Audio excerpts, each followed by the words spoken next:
This is the first in-person Intelligence Squared event I've done for a long time, so it's so lovely. Thank you so much for coming out. It's cold and a bit blustery, and there's quite a bit of COVID around, so it's much appreciated that you've made the journey here for very good reason, because Oded Galor, Professor of Economics at Brown University, as you say, Hannah, a reassuringly slim volume, but so much depth and thoughtfulness within it. For those of you who have gone back to flying, it's just about the right length to get you to New York and back in reading terms. So I was in New York last week, and I read it there and back. And I sort of set off, Oded, with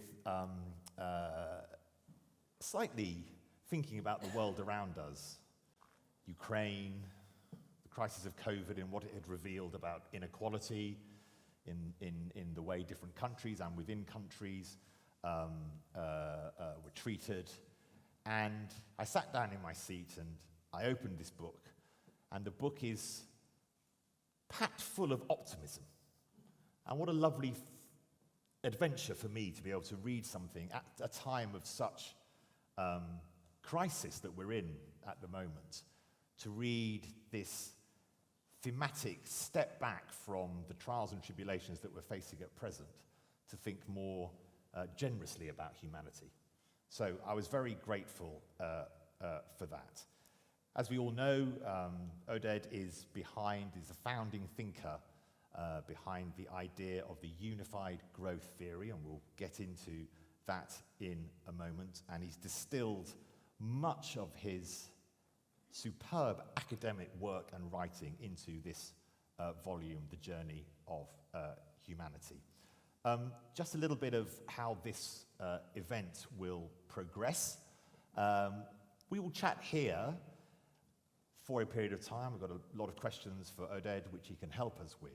But it'd be lovely to involve you and to involve you online as well, obviously in the conversation, because that's such an important part of Intelligence Squared DNA. There are roving mics. We will sanitize the mic between each person so that we can be as secure as we can be with COVID. So do think of your questions, and if you're online as well, you can put them in the quick Q&A function, and those will pop up on my little iPad here, and Oded will be able to have a conversation generated by you in the hall and also you online. So really looking forward to that. But Oded, maybe I could just kick off with looking at the world today, and you have said that the book is fundamentally optimistic, and I suppose rather quizzically, I might just ask you why. Yes, so let me clarify first that it's fundamentally optimistic, but not fundamentally naive.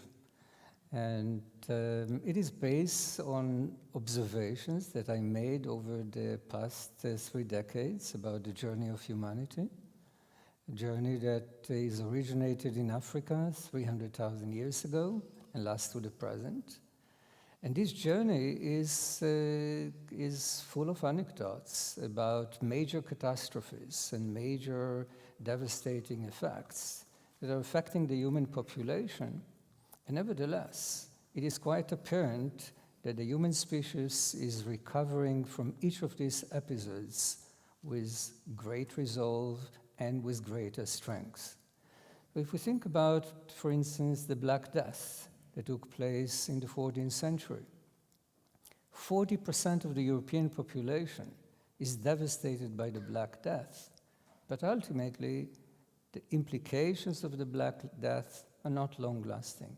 The human population is recovering, and ultimately, as I said, with greater strength than what existed earlier.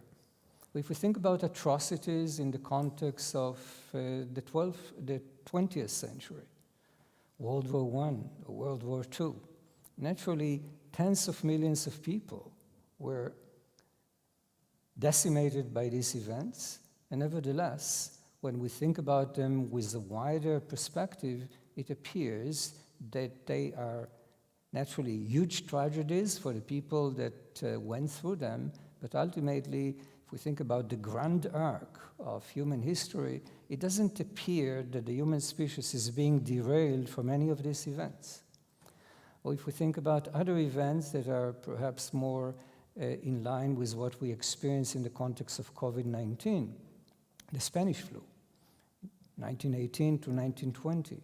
Again, major devastation, but ultimately the human population recovered from these episodes without major difficulties. So yes, I mean, the current events are horrific, devastating, but nevertheless, I think that the current state of gloom is sort of it's based on inappropriate perspective that the contemporary population has about human existence. I mean, yes, these are terrible events, but ultimately it appears that the human species has the ability to recover from all these tragedies. It's a really helpful way of framing it. I'd like to start off our talk about the process of coming to your conclusions. You're an economist, but you've really lent into the social science aspect of that and looking back over this huge arc. Can you talk us through the academic process before we get to what it is you discovered? Right, so it would be appropriate to define me as an interdisciplinary researcher. So I'm a specialist in the field of economic growth, but at the same time, I developed great expertise in the field of macro history, in the field of cultural evolution, in the field of demography, and in the mathematical field of discrete dynamical systems.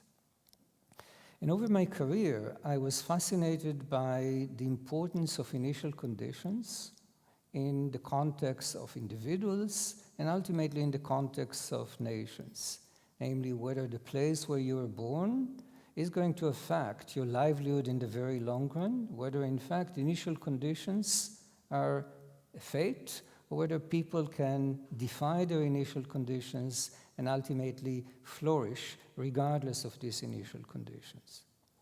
And over time, I was basically fascinated by the vast inequality that is present across the globe.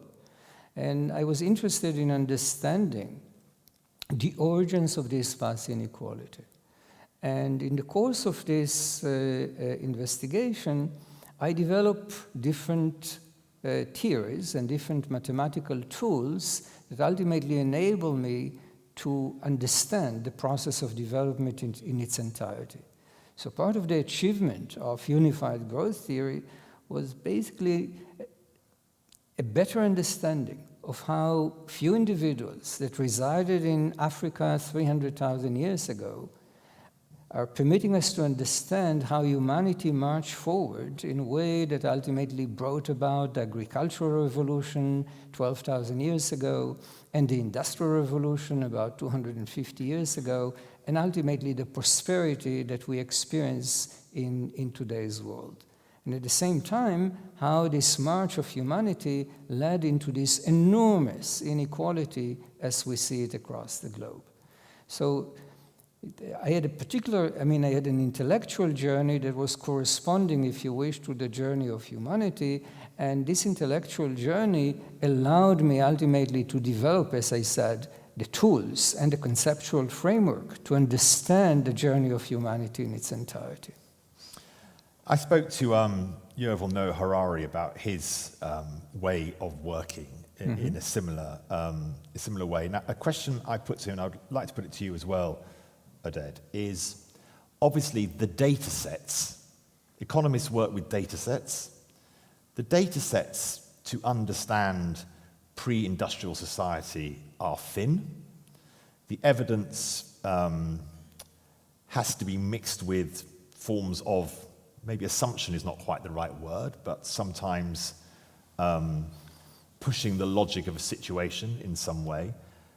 How do you manage to smooth the notion of the data sets for the last 100 years, 150 years, maybe 200 years at the outside are relatively solid and become more solid over time, But pre that, aren't you slightly in a fog, and you have to lean on heuristics and assumption in a way that could bend the conclusions you come to?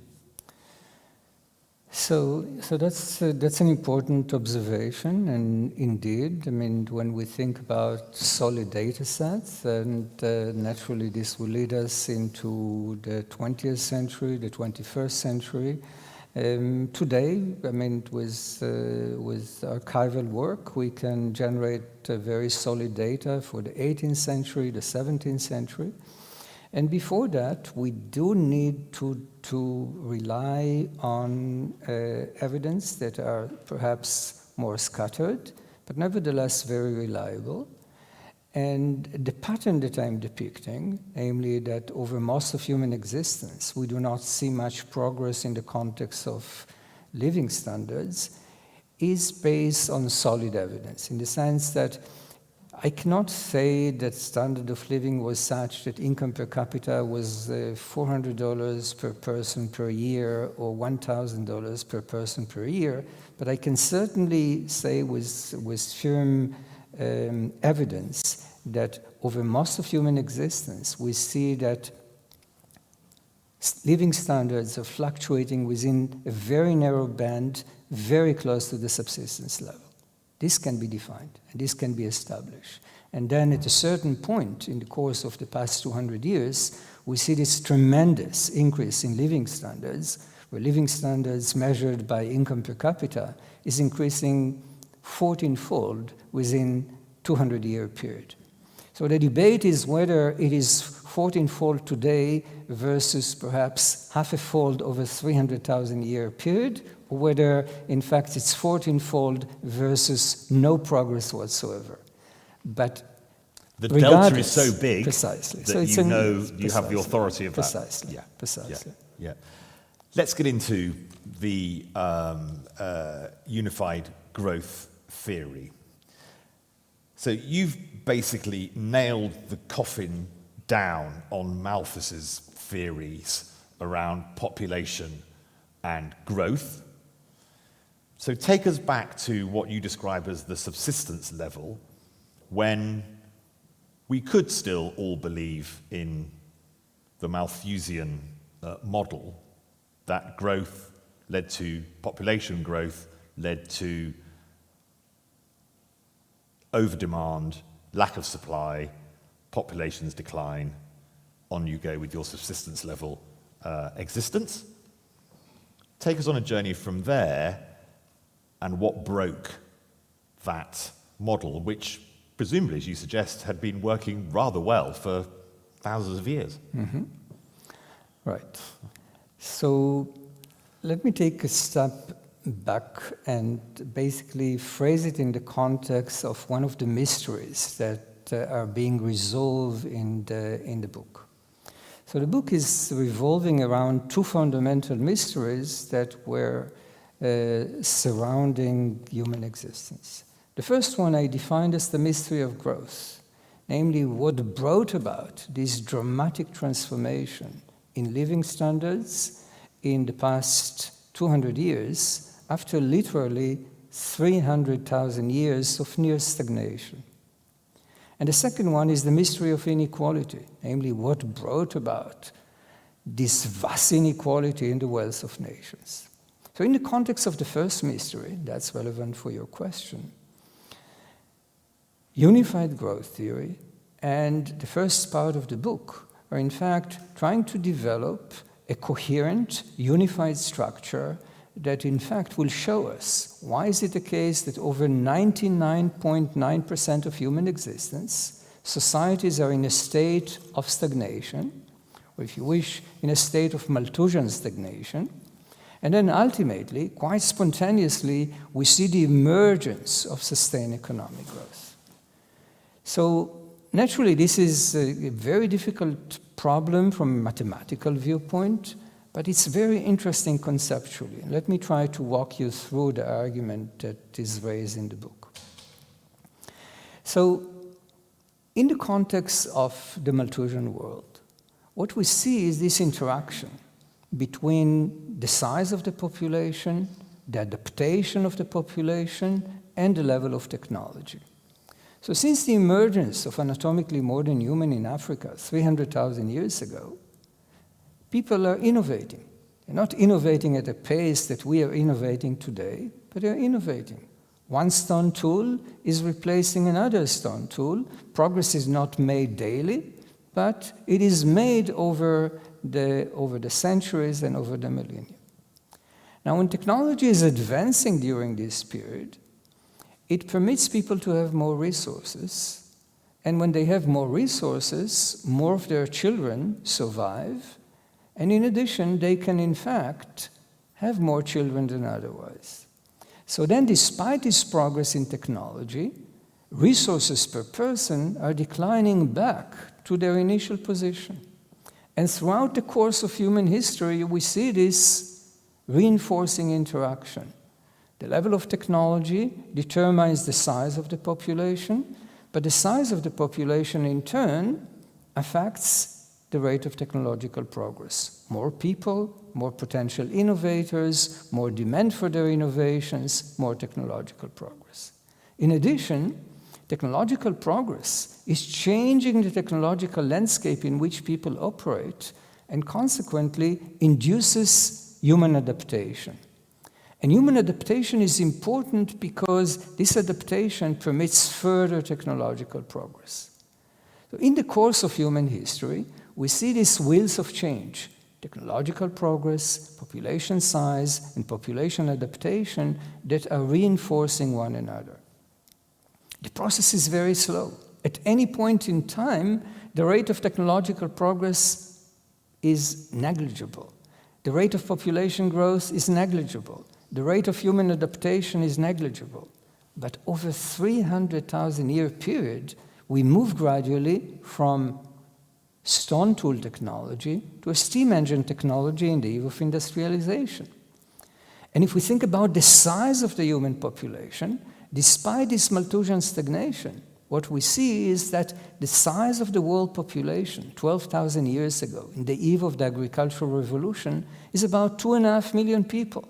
And then, within 12,000-year period, the size of the world population in the midst of industrialization is about 1 billion people. Namely, during this epoch of stagnation, the size of the population in the world increases 400-fold, and the technological level is moving from stone tool technology to steam engine technology. So, in the course of human history, technological progress becomes faster and faster and faster, up to a point in which the technological landscape changes so rapidly that individuals and parents realize that in order to allow their children to cope with this rapidly changing technological environment, they must start to invest in the education of their children. But naturally, resources are limited. How do you educate your children with an income that is very close to subsistence? You cannot economize on your own consumption, and as a result of it, you economize on the number of children. You have less children than before, okay? And this is critical because this frees the growth process from the counterbalancing effect of population. So in the course of industrialization, technological progress accelerates. Human capital starts to be formed. People start to educate their children. Fertility starts to decline. And it is the decline in fertility that frees the growth process from the counterbalancing effect of population. And consequently, we have this holy triangle: technological progress, human capital formation, and the decline in fertility that are permitting the world to sail into the sustained growth regime. You put that down, Oded, that's very clearly put, but you put it down to almost individual decision-making. Whereas in the 18th century, for example, in Germany, or before Germany was unified, in Prussia, that actually education was to create a labor force that could work in the industrial arm, in the new industrial economy, or in the army. And so it was states that realized they needed education. So What's the play between that declining birth rate and individuals' decision about what is best economically for my family and the actual push of the new nation-state model, which needed a workforce and a military?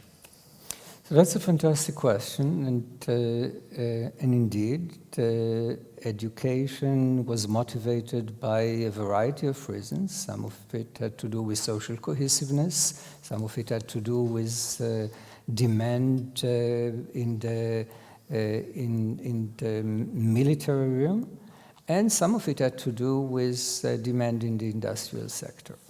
So what happens in the course of human history is that technological progress accelerates. As I said earlier, the technological landscape is changing, and human capital becomes essential to cope with this rapidly changing technological environment. And then sooner or later, it is the industrialists that realize that, in fact, in order to be competitive, they must have an educated workforce. So in fact, as I argued in the book, and with an enormous amount of evidence, it is the industrialists that are lobbying intensively in the British Parliament, for instance, for the provision of public education. Naturally, they realize that individuals are too poor to invest in the education of their children. Yes, the demand is there, the potential return is there, but they don't have the means to finance the cost of education. And consequently, it is the industrialists that realize that, in fact, there is a potential here for gain, both on the parts of the industrialists and on the part of workers. And in order to have this gain, they lobby intensely in the British Parliament, leading into the Education Act here in 1870, and ultimately into the Education Act of 1902, in which education became compulsory, universal, and free in Britain. So in fact, the underlying force behind what we see there is in fact the push of industrialists to educate workers. But again, it's based on the same mechanism, namely, we reach a stage in which industrial demand for human capital is very strong. Individuals would like to educate their children, they cannot afford it, and then the state is intervening, public education is being provided, and consequently, people send their kids to school, and as I said, even this is costly in other dimensions, and as a result of it, they had to economize on the number of children. We see the demographic transition, the fertility decline, and ultimately, the ability of technological progress to be converted into more prosperous people rather than into more people. Yeah. So Oded, that's the mystery of growth. Indeed. And how the Malthusian arc came to a stop. Mm-hmm. Take us into the mystery of inequality. Right. So the mystery of inequality is what is the origin of this vast inequality in the wealth of nations, and in addition, what brought about this divergence, enormous divergence in the wealth of nations that occurred in the past 2 centuries. So when the takeoff is taking place in the world economy, and as I said, on average, the world economy is experiencing a 14-fold increase in income per capita. This takeoff is not occurring in all places at the same time. Some societies are experiencing this takeoff at the beginning of the 19th century, perhaps even earlier. Other societies only towards the end of the 20th century, if at all. And given the fact that this takeoff is associated with a 14-fold increase in income per capita, it implies that those societies that are taking off first, Western European societies and their offshoots in North America and elsewhere, are diverging in terms of their wealth from the rest of the societies in the world, bringing about much of the inequality as we see today. So the second part of the book is in fact trying to explore the roots of this inequality. And the revolutionary hypothesis that is behind this second part is the idea that much of the inequality that is present and prevalent in the world today is originated in the distant past. And why is it so? As I just told you, much of the inequality that we see today emerge in the course of the differential takeoff from stagnation to growth. So if you really want to understand this inequality, we have to step back at least 200 years. But then when we step back 200 years, we realize that in order to understand the differential timing of the takeoff across the globe, we need in addition to realize that certain initial conditions that were formed in the distant past led some society for an earlier takeoff and others for a delayed takeoff. And consequently, this leads us to try to peel various layers of influence that affected inequality today. Starting, as I said, with the initial inequality as we see it at the present, moving into peeling the layer of institutions, moving deeper into the cultural factor, even deeper into geography, direct effect of geography and indirect through culture and institutions, and ultimately moving all the way back to Africa, from where we are all originated, looking at the out-of-Africa hypothesis and its effect on human diversity and comparative economic development. You make sure in that journey, when you're talking about inequality, to touch on the issues around colonialism, the horrific extractive methods of slavery. I just wondered if you could balance that against the bigger historical issues that you tie in much more with the notion of culture and diversity. Because many people would argue that the reason that Europe took off in the way it was able to was fundamentally down to the extractive, sometimes militarily led relationship it had with the breadbasket of the world. And it was only by doing that that it was able to have the experience it had of the last 200, 250 years. But you're suggesting in the book, although to be clear, you do have a lot of detail on colonialism and the extraction of slavery, but you say there are bigger things that we need to consider beyond that that will have also played a part. And that could be seen by some as being quite controversial, that if you were thinking about why has Europe grown, you only need to point to those two things to have an answer, whereas you say the answer is much more complicated.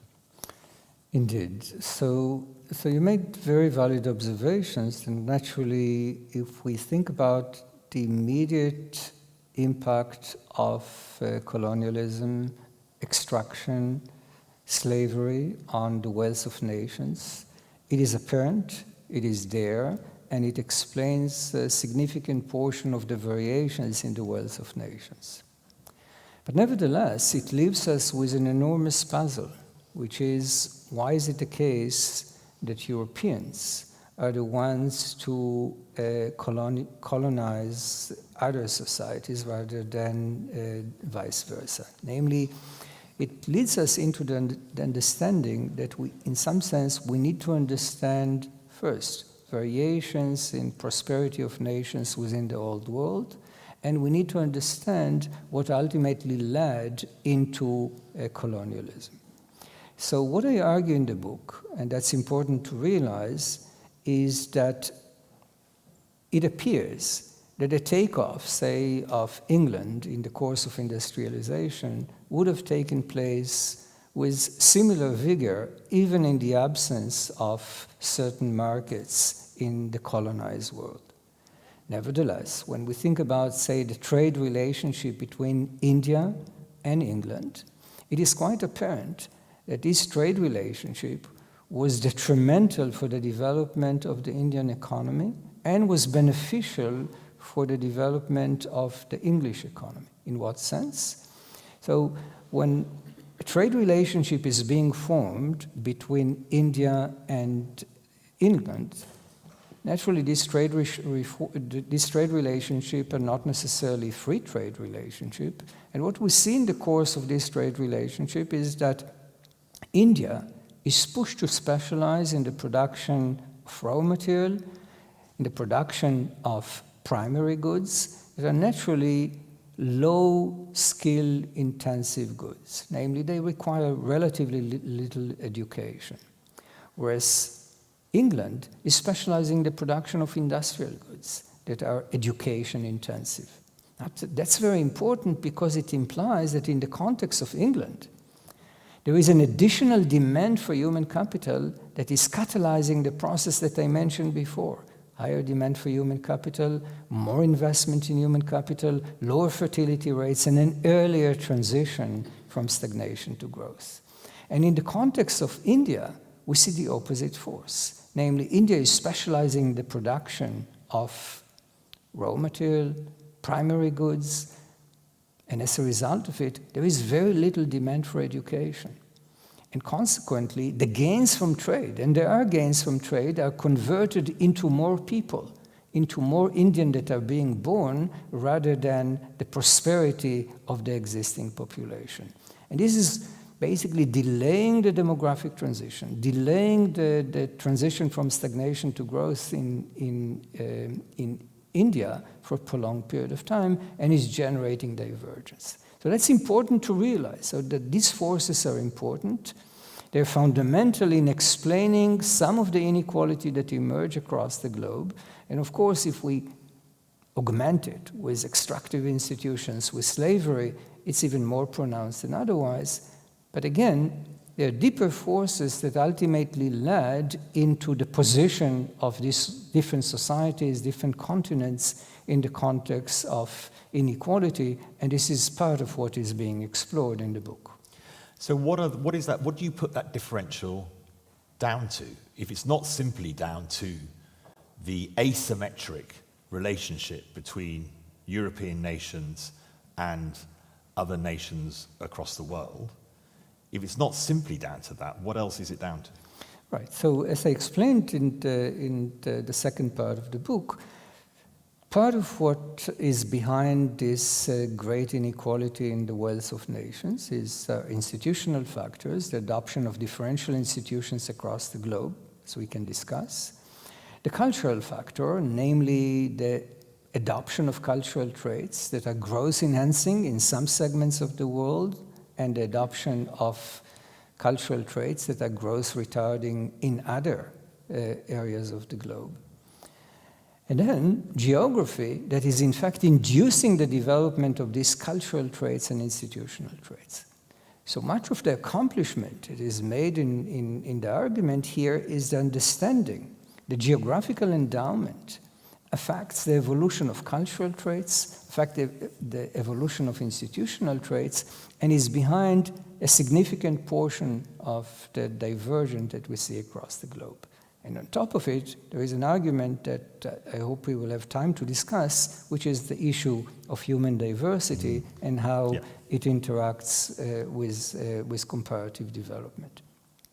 But again, I would say at the outset, before I'm creating perhaps a lack of optimism, that in fact the hopeful part about the book and its achievement is that in fact it provides policymakers with very concrete policy prescription that are not universal, they're country specific, they're history specific, namely understanding the history of each nation, understanding the geographical endowment of each nation, understanding the diversity endowment of each nation will allow us, as we will discuss later, to develop policies that could mitigate inequality as we see it across the globe today. So there is a hopeful outlook there as well. So I'm just very aware of the time. It's been a fascinating discussion. I want to just touch on this the cultural traits that you talk about in the book, the entrepreneurial spirit, future-orientated mindset. I do want to talk then about diversity. There's been lots of questions already coming in on climate, obviously an essential part of this discussion, which again, you do touch on. And we'd love to then come to questions from the audience here, but also some questions coming in online, which is great to see, and some very good questions from around the world. Sao Paulo. Hello, Rennie De Paula Jr., I think. I hope there's a Rennie De Paula Sr. as well, maybe with you. So, Oded, help us with, this is the part of the book, let me be very honest, this is the part of the book I found most difficult to read. This notion of cultural traits. Mm-hmm.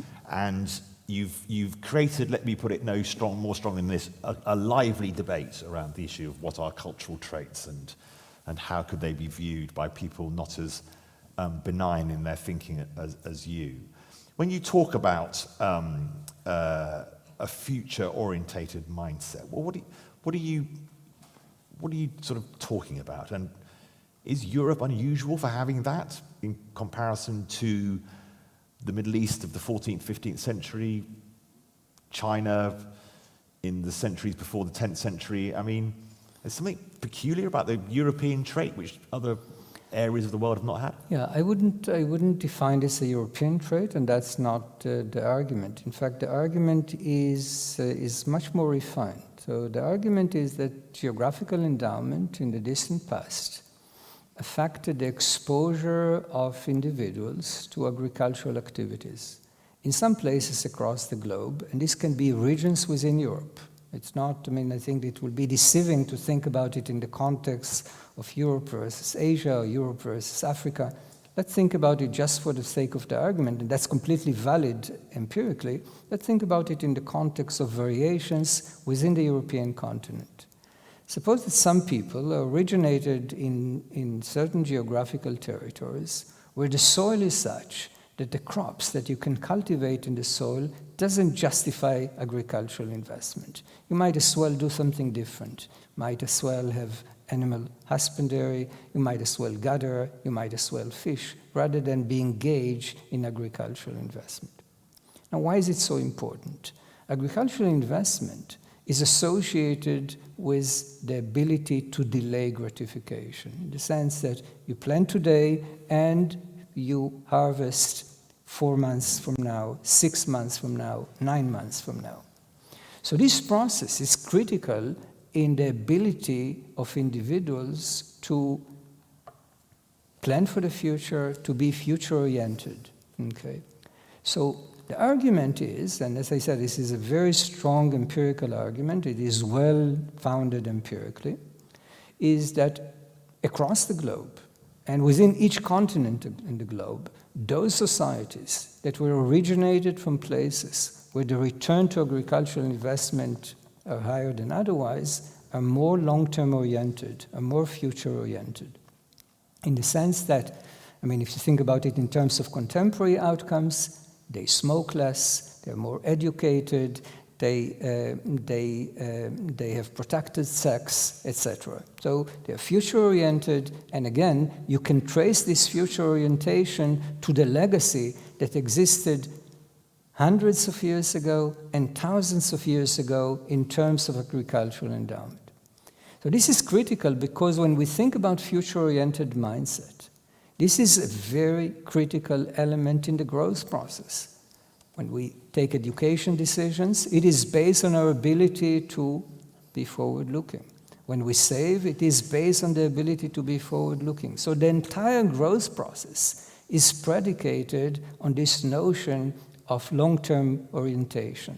And it appears that this long-term orientation can be traced, as I said, to geographical variations across the globe that generated the ability of some societies to be engaged in agricultural investment and consequently cultivated this cultural trait of future-oriented mindset. And other societies were deprived from this. Now again, does it imply that we have historical determinism or geographical determinism? Not at all. So when the World Bank is advancing certain policies, and basically the main policies that are being advanced are educate your people and assure proper family planning. So targeting fertility and targeting education. This is a fantastic policy, but it has to be refined fundamentally. Because again, we have limited resources. if we target a population that is originated in a part of the world that lacks long-term orientation due to the geographical endowment, then again, the curriculum should be such that in these societies one must emphasize elements that are associated with long-term orientation. So we know, for instance, that the musical instrument is a fantastic tool to teach children how to invest and ultimately reap the benefits years later. And so the curriculum should be structured around these ideas. And in this respect, as I said, long-term orientation is not basically suggesting that we can define a particular continent as more future-oriented than others. As I said, my empirical research here shows that this is true within a country, this is true within a continent, and this is true across continents too. But the variations can have different level of aggregations. It just might seem odd to some that future-orientated mindset, which supported growth in large parts of Europe, didn't appear over the last 250 years, to existed to any great degree in any part of the continent of Africa. It seems, I just found that a struggle, that the growth story is a story around European mega growth, and which has not been reflected in Africa is just an example, where there were some areas at least, not as many maybe as across some parts of Europe, were areas where agriculture could have been of the type that you described, but nevertheless, something appears to have happened that has meant that all the nations of that continent were stuck in a low-growth situation. That's where I slightly struggled with how can I understand your thesis. Right, so the thesis is broader than that. And as I said, I mean, perhaps unlike others, I am receptive to the idea that there are multiple forces in operation. And as I said, the issue of diversity is critical, and we will get to it. Geography is important, both in terms of the disease environment, if you mention Africa, and in terms of the impact of geography on cultural evolution. Institutions are very important, okay? And colonialism is very important. So the different elements at play, and if you want to understand, say, the growth tragedy as it is defined in the context of Africa, then we will have to invoke many of these arguments. It's not based on a single force. And as you said, in the context of Africa, there are fertile areas in which long-term orientation is more pronounced than others. There are less fertile areas in which long-term orientation is less pronounced. And this is true within the European continent as well. So we have basically to think about it holistically. We have to think about the different forces that are operating, that are affecting different ethnic groups, different regions, different societies, different nations. Help us with diversity, how we understand diversity, because again, what you've done in the book is you've stepped right back from the debate as it is now to be considering how diversity at the correct level, as you argue, is helpful to that growth arc. Indeed. So let me remind you about the unique structure of the book. So the book is divided into two fundamental parts. The first one is marching forward from the origins of humans in Africa 300,000 years ago to the present. The second one is, in fact, reversing the order, starting with the present inequality across the globe, and then peeling gradually different layers of influence. And as we peel these layers of influence, we move, as I said, from institutions that perhaps were formed 300 years ago, 500 years ago, and earlier, into cultural elements that were formed in the past, into geography that affects economic development directly and indirectly through culture and institution. This leads us ultimately into the onset of the Neolithic Revolution that occurred 12,000 years ago. And ultimately, we go to the deepest root of comparative development, namely the out-of-Africa hypothesis. So at a certain point, 60 to 90,000 years ago, the human species is departing from Africa. And during this exodus from Africa, individuals that are departing do not carry the entire spectrum of diversity that existed in Africa. And why is it so? Well, the initial population in Africa is relatively small. Departing population is relatively small. And as a result of it, the sampling is not representative sampling because of limited population. So as population are departing, they carry with them only a subset of the diversity that existed initially. Now, the initial population settled, say, in the Fertile Crescent, in close proximity to the African continent. They settled there, the carrying capacity of the environment is enormous, and as a result of it, they multiply very rapidly. This multiplication by itself is not generating significant amount of diversity beyond what existed in the initial population. But at a certain point, the carrying capacity of the environment is insufficient to feed the people, and another group is departing. So some people will move from the Fertile Crescent into Europe around 45,000 years ago. Others will venture eastward into Asia and ultimately into the America, crossing the Bering Strait around 25,000 years ago, venturing into North America between 14 and 23,000 years ago, and ultimately into South America around 14,000 years ago. So in this process, we see declining level of diversity. Every population that is departing is taking a subset of the original diversity that existed. Now, why is it so important? So diversity has conflicting effects on prosperity.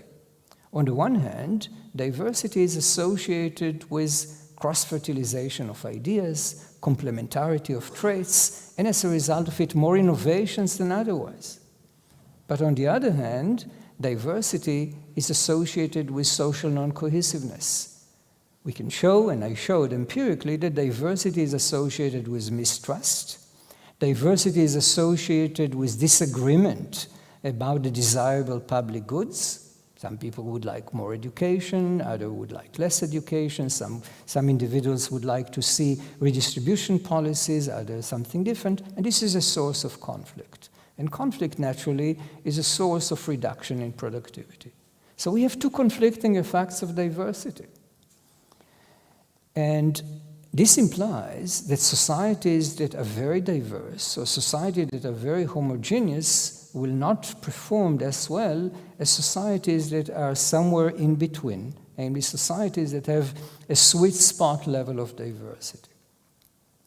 Now, when we think about it empirically, this implies that somehow nature designed a certain randomness of diversity across the globe. Namely, there was an optimal distance from Africa in terms of the diversity that is conducive for productivity at a certain point in time.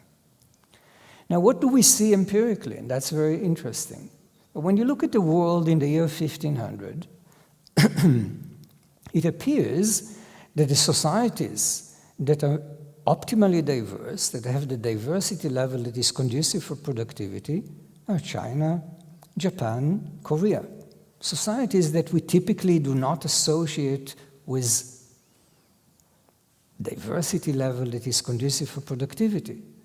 But remember, the year 1500 is very different than today's world. This is the time period in which technological innovations are not very rapid. And as a result of it, the benefit of homogeneity in terms of social cohesiveness dominates the adverse effect in terms of lack of creativity and innovations. So this is the sweet spot level of diversity. But then what do we see in the course of human history? China is dominating the world in the Middle Ages, but ultimately it is Europe that is taking over in the course of industrialization. And why is it so? Well, Europe is in fact culturally very fluid, is very diverse in comparison to China. And then when technological progress accelerates and the virtues of diversity in terms of technological progress are mounting, in fact, it is Europe that is taking over and is taking off first in the course of industrialization. So when we look at empirical evidence from the present world, it appears that today the societies that are optimally diverse are the societies that are closely related to the US society. Namely, this is the place where the sweet spot is present, where the benefits of diversity in terms of innovations is properly balancing the adverse effect in terms of social cohesiveness. Now, so this is mind-boggling because it implies that an event that occurred as early as 60,000 years ago is still lingering. And in fact, empirical research is showing that 17 to 25% of the variations in inequality across the globe today can be traced to this event, which, as I said, is mind-boggling, but when you think about it deeply enough, it's quite well understood. We will get to climate change, but I have to ask you that we did speak about this backstage. That means that the notion that, so from this argument, the growth of China might simply be an episode in that longer arc where the notion of the 20th century being the American century and the 21st century being the century of China may actually be a blip on an arc where, in the end, America's going to, this is the wrong way to put it, but bear with me, keep winning, in a sense. Is that reasonable? Yes, so I think it's reasonable, and I think that, in fact, at least based on my research, that's the right conclusion. So the idea is the following. China was dominating the world in the Middle Ages because of cohesiveness. So within a technological regime, China is fantastic because if, in fact, you have the technology on the shelf and you bring the technology from the shelf and you employ it and you have a cohesive labor force, you will be more efficient in production and you'll prosper. And this is what we see in the context of China in the Middle Ages. But now, when a new technology is looming in the horizon, when industrialization is about to occur, then again, Europe has the upper hand because you need this cultural fluidity to allow you to make this transition. Now, with some delay, a few hundred years, China naturally adopted Western-style economics, and at the moment is basically borrowing technologies or bringing technologies that are present in the shelf and innovating to a large extent independently. But again, this is not going to be long-lasting. It's not going to be long-lasting because in order to be innovative, you need to be more diverse. And China is overly homogeneous for its own good. So yes, China will converge, not fully, will converge up to a certain bound, and assuming that the world will experience another technological change or another technological paradigm, again, China will be left behind because they will not have the flexibility to adjust to this changing world. That's the prediction. That is truly mind-boggling. So I'm going to ask René de Paula Jr.'s question from Sao Paulo, which gets us into the climate debate. So the question is, our species has always recovered from tragedies, but will the planet recover from us? This is a different type of threat, isn't it? You've spoken about the 20th century, the wars, the pandemics. Of course, those are not always human, put in place by human beings, but climate change appears to be of a different order, or the climate crisis. Right. So indeed, I mean, the valid question is whether, in fact, it is climate change that will derail humanity from its relentless march forward. And the answer, my answer, is no, and let me explain why. So when we think about climate change and the origins of climate change, this is industrialization, the Industrial Revolution, industrial pollution that is in fact starting the current trend that we see in the world economy, or in the world as a whole. Now, what brought about the Industrial Revolution? acceleration in technological progress. So technological progress accelerated over time. Industrialization took place. Industrial pollution was triggered. And here we are with enormous catastrophe that is looming in the horizon. So where is the hope coming from? Well, the same process of technological acceleration, as I argued a few minutes ago, generated additional impact on the human population. It generated human capital formation, education. That is new. I mean, education, as we see today, was not prevalent before the 19th century. It generated the power of innovations, namely the ability to innovate very rapidly and very creatively that was not present in the past. And it generated a fertility decline. Now, these three components are in fact key for the resolution of the potential catastrophe. In what sense? So the decline in fertility is very important because, in fact, we are polluting the planet Earth, and in fact, if population growth will start to decline, then the number of people that are polluting planet Earth will be smaller than otherwise. So that's a great virtue. In fact, probably read about it about a month ago, India, right? One of the most populous countries on planet Earth, the second most populous, a fertility rate that decline below replacement. So the general trend is towards a decline in population, and as a result of it, a decline in the number of individuals that are polluting planet Earth. Why is it so important? Because we are already in the process that can lead into a catastrophe, and mitigating this process is very important in order to buy scientists with the necessary time to develop revolutionary technologies. Now, the second element that is very important is the power of innovation.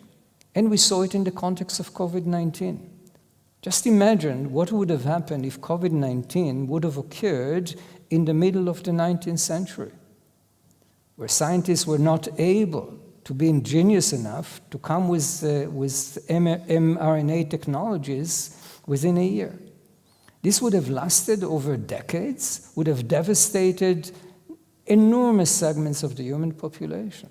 So again, the power of innovation is there, and we saw it very nicely in the context of COVID-19, and we will see it in the context of the future.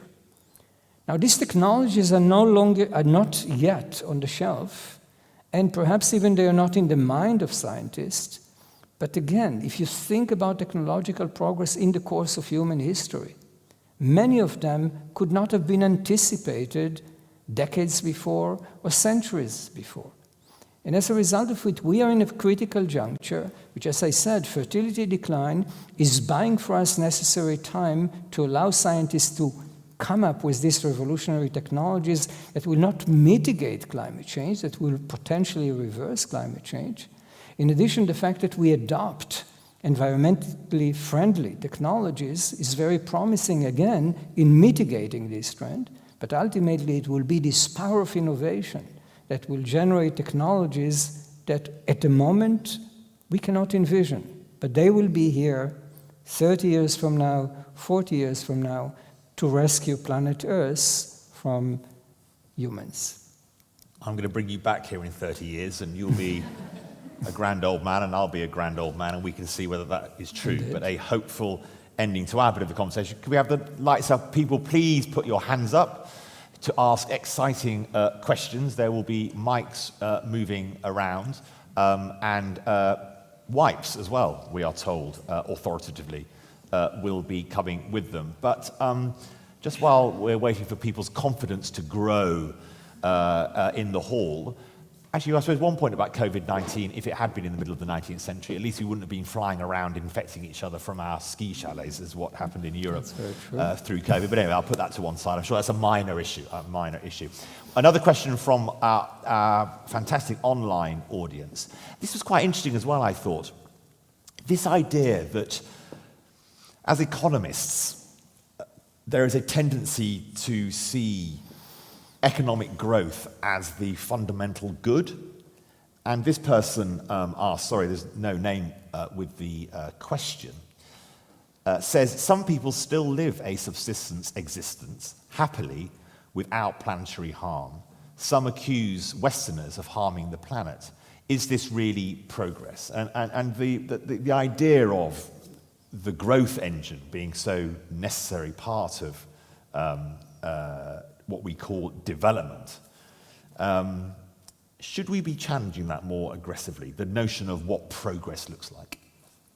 Right, that's a fantastic question, and I'm delighted to try to express my views about this. So the notion of progress is complex, and naturally it is very subjective, and I certainly respect the views of individuals that would like to live in a different state, in a different environment, and perhaps as hunter-gatherers. That's entirely respectable, and the lack of progress is not an issue. But at the same time, we have really to realize, and this is related to this branch of this school of thought, it is not the fair case that human had the choice, and we reach a certain fork in the eve of the agricultural revolution. Some people remain hunter-gatherers, others transition into agriculture, and here we are today, people that are working very hard. I mean, presumably hunter-gatherers worked fewer hours, they fed themselves very well, and here we are working very, very hard. We have progress measured in the context of economic growth, in terms of the increase in our income per capita, or prosperity measured in income per capita. And in this respect, one can challenge these views.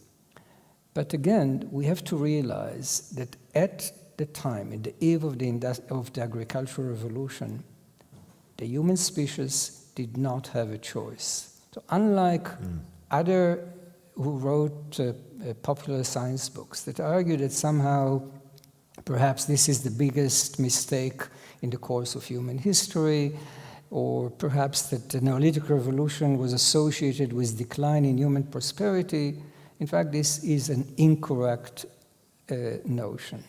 Here I'm willing to be very sharp and to say very clearly it's an incorrect view of the world.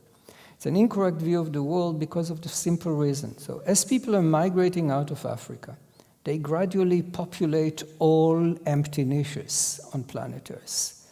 And once all empty niches are populated, people start to bang to one another. And as a result of it, at a certain point, they realize that given the growth of population, they cannot sustain themselves unless they innovate. And the way that they innovate is they realize that, in fact, one can domesticate plants and animals, and one can, in fact, generate enormous amount of food from the same amount of land. So 1 acre of land that is controlled by hunter and gatherers is producing about 1/100th amount of food that of the same acre of land that is controlled by agriculturalists. In fact, this transition is inevitable. If the human species would not have taken this transition, in fact, many individuals would have become extinct, and the life of hunter-gatherers would not have been as happy as what was described. And at the time of the transition, there is no loss of prosperity. People are moving at the margin. In fact, they're as well off. Entirely rational. The transition is rational, and they're happy to make this move. Now, again, if we think about hunter-gatherer societies, if some people would like to live in this state of affair, that's certainly respectable, and that's their choice. But when I think about progress, I would like to think about one important element, and I would like to pose it to the audience as a whole. Only 2 centuries ago, 1/4 of newborn did not reach their first birthday, and 1/2 of newborn did not reach their reproductive age. Today, we live in a world where the death of a child is an unusual tragedy.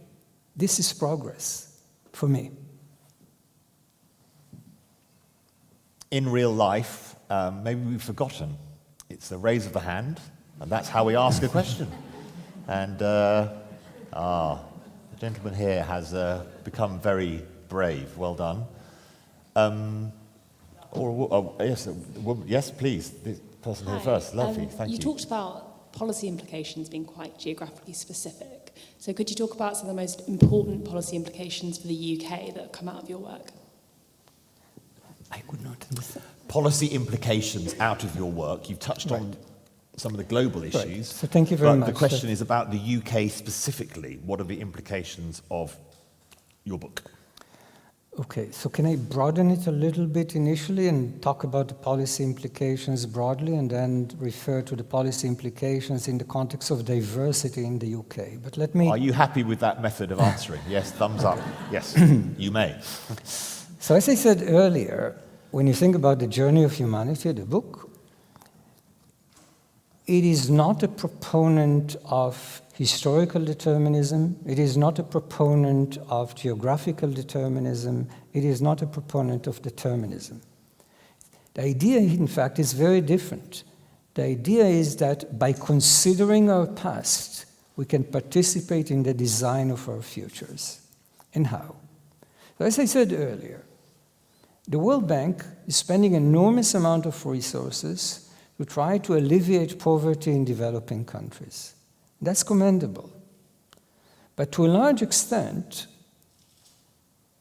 the policy that they are behind is not necessarily effective. The resources that are being spent are not used very effectively. Why?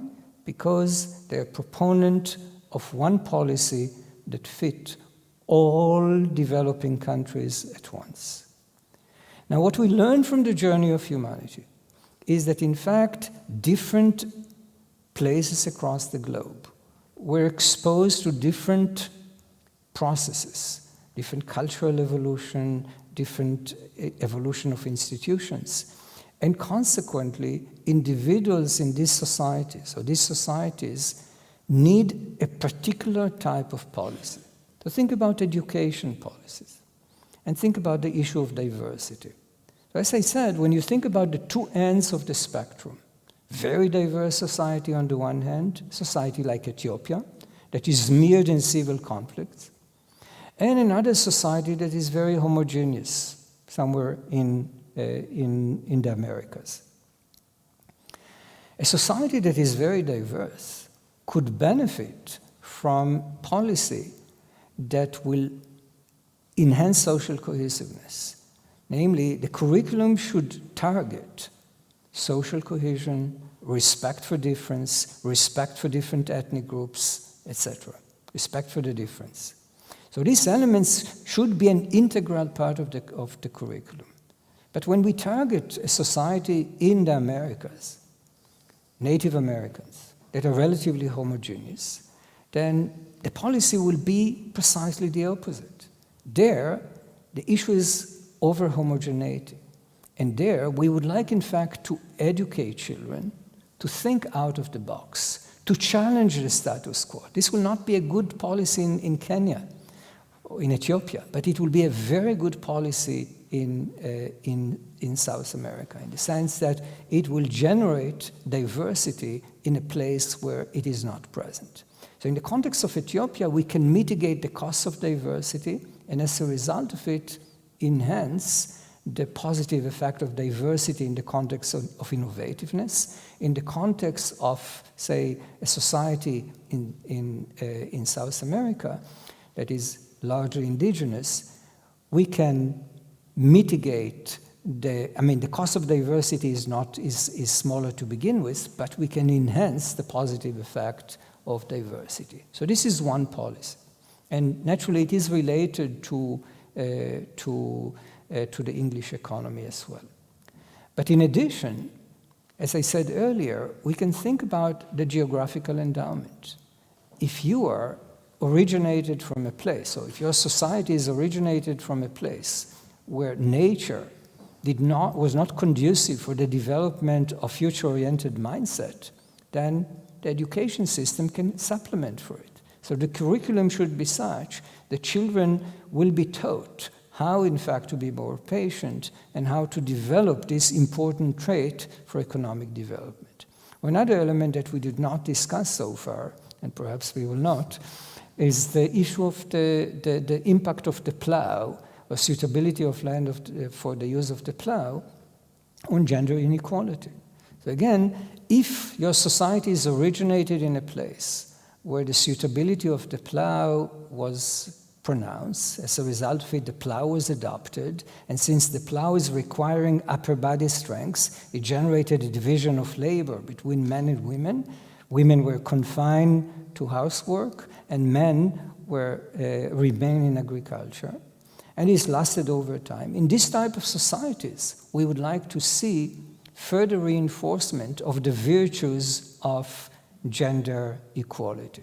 So again, the policy must target each country individually, being respectful of the history of the place, the geography of the place, and as I said, rather than working with the Washington Consensus, one policy that fits all.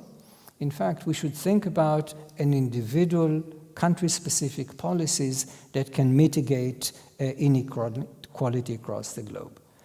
So now back to the UK.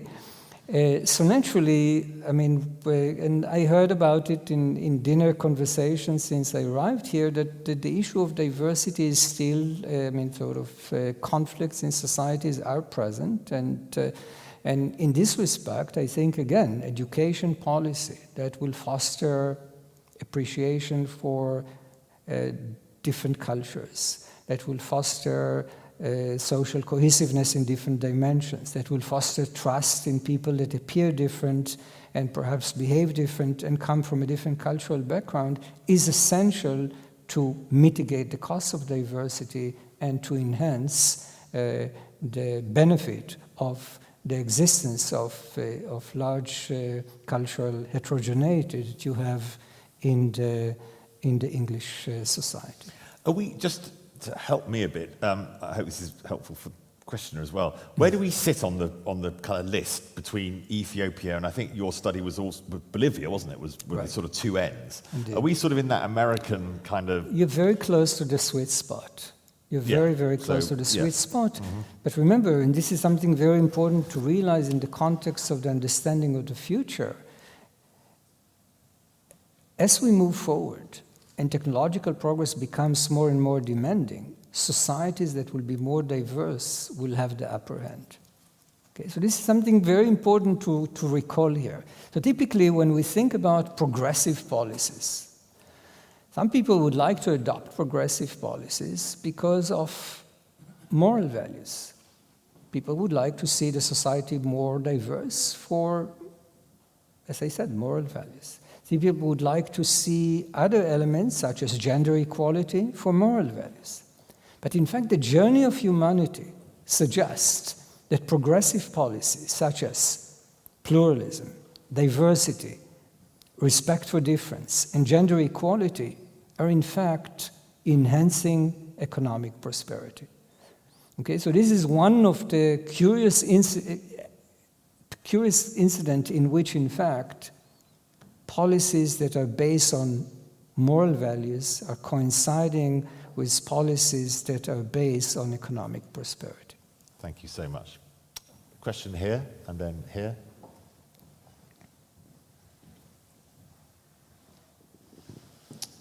My question is about the first part of the book, and you have the starting point when we are in Africa, and obviously that's a genetic event. We become Homo sapiens through breeding with other species.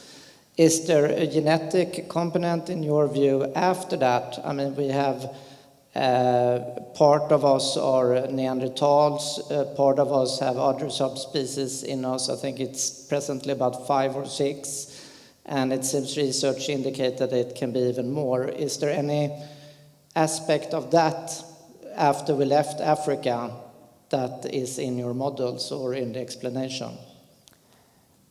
I'm sorry, there is an enormous amount of echo here, so can you just... So it's the question, and I hope I paraphrase it correctly, is there a genetic element, given the mixture of Homo sapien with various others, including Neanderthal, from the out of Africa experience that still has echoes over the ages. Is that reasonable? And there has been, I don't know if you've followed the debate around the diversity argument, there has been quite a fierce debate around the notion of, are you stepping into genetic difference? Or is that a danger of your argument? Right, so it's very important to note that my argument is very general. I'm referring to any form of diversity, cultural diversity, phenotypic diversity, linguistic diversity, behavioral diversity. And the evidence that I gathered over the past decade are such that migratory distance from Africa unambiguously generated this compression in the level of diversity in all these dimensions as we migrate further and further from Africa. So in this respect, the argument that I'm raising can be predominantly associated with cultural diversity. And as I said, what we see in the data is the decline in the level of diversity, behavioral, cultural, linguistic, etc., as we move from Africa, and consequently we see this pronounced hump-shaped relationship between migratory distance from Africa and the level of economic prosperity. And yes, so the argument is general. Now you ask a question that is outside of my domain of expertise in the context of, if we think about, if I understood correctly, if we think about interbreeding between perhaps the Neanderthals and the Homo sapiens, whether this have an effect that we are aware of, I can certainly say that in the current state of analysis within my field, there is no understanding of this issue. So naturally, this is another element that ultimately will be explored. It's intriguing, and naturally it's generated a different dimension of diversity that could be an important force. But at the moment, frontier research in my field has not explored this issue, and I wouldn't like to speculate about it. Oded, thank you very much. There's another question here, and just before I come to that, I'll just go back to the online questions.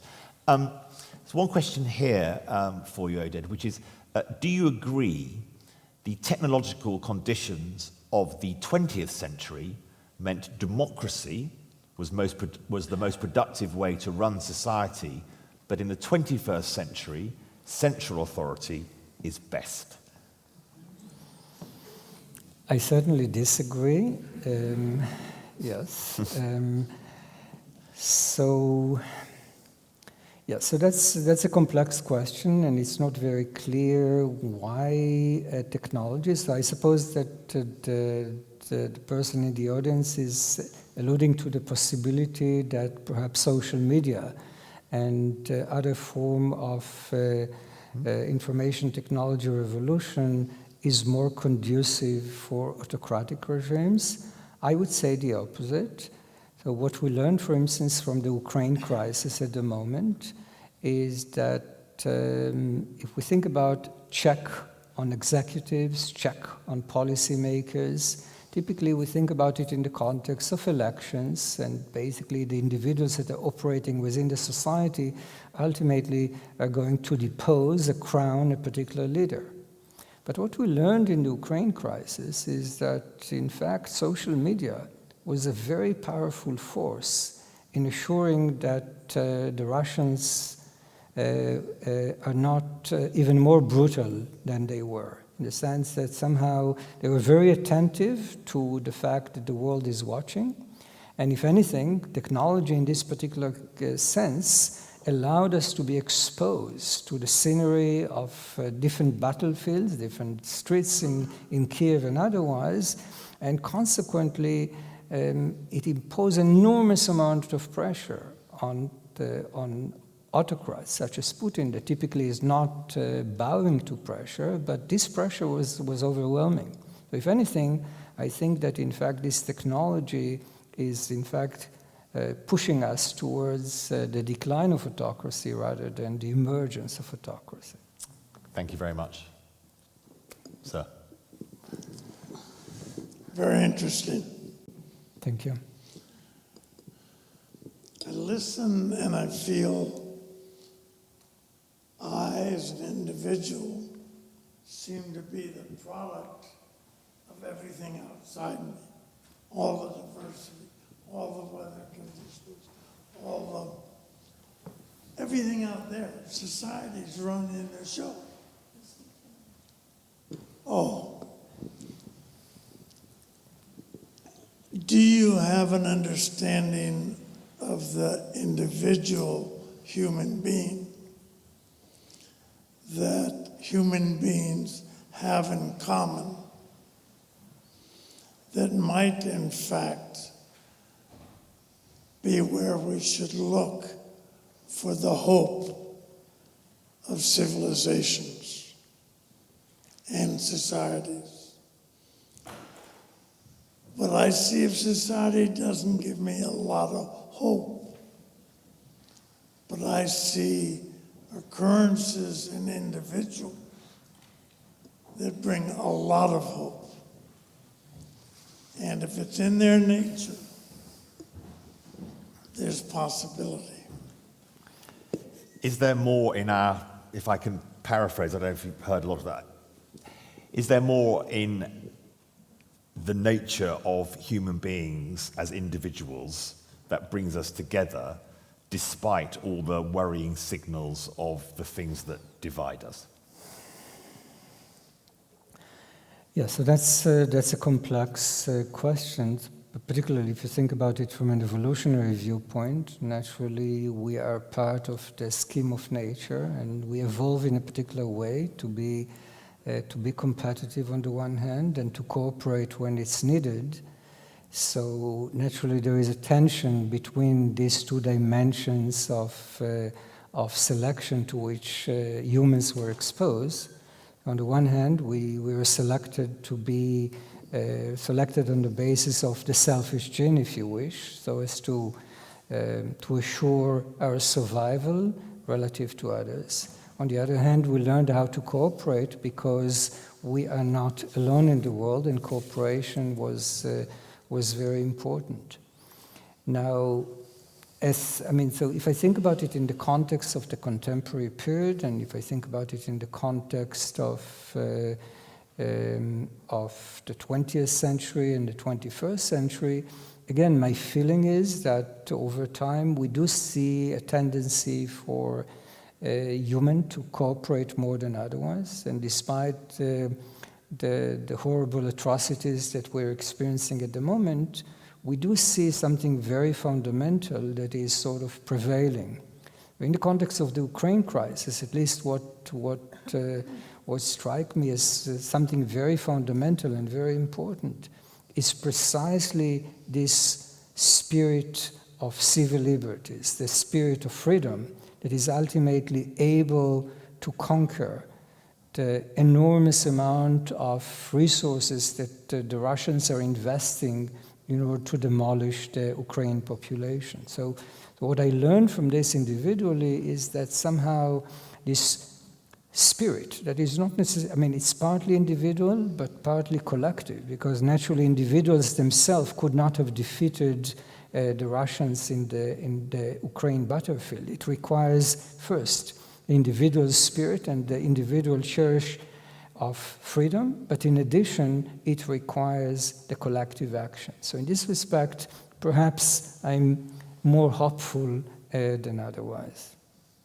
Oded, thank you so much. That is close to 8:30. I always love when reading a book if it challenges my thinking and makes me think differently. And The Journey of Humanity certainly did that for me. So thank you very much for bringing it to all of us. Oded will be signing copies of his book in the foyer. Also in the foyer, I hope, Hannah, you don't mind me just mentioning, there's a very small pile of a book by a guy called Kamal Ahmed about his Sudanese father and his Yorkshire mother and the journey culturally, economically that they had, which might sit quite nicely alongside Oded's much cleverer book, but mine's maybe got more jokes in it. about growing up in London in the 1970s, but that's out there as well if anyone would like to buy one or two. But Oded, it just leaves me to say thank you so much to you for an hour and a half of mesmerizingly clever conversation from your side, some dumb questions from me. Thank you to Intelligence Squared, to Hannah and the whole team for bringing us together IRL in real life. It's been a joy to be actually in front of breathing human beings for once, rather than on the rather desecrating Zoom screen. So that's been a very enjoyable 90 minutes. Oded, thank you very much. Thank you, the audience, for coming. And thank you online as well for being so engaged in the conversation. Good night.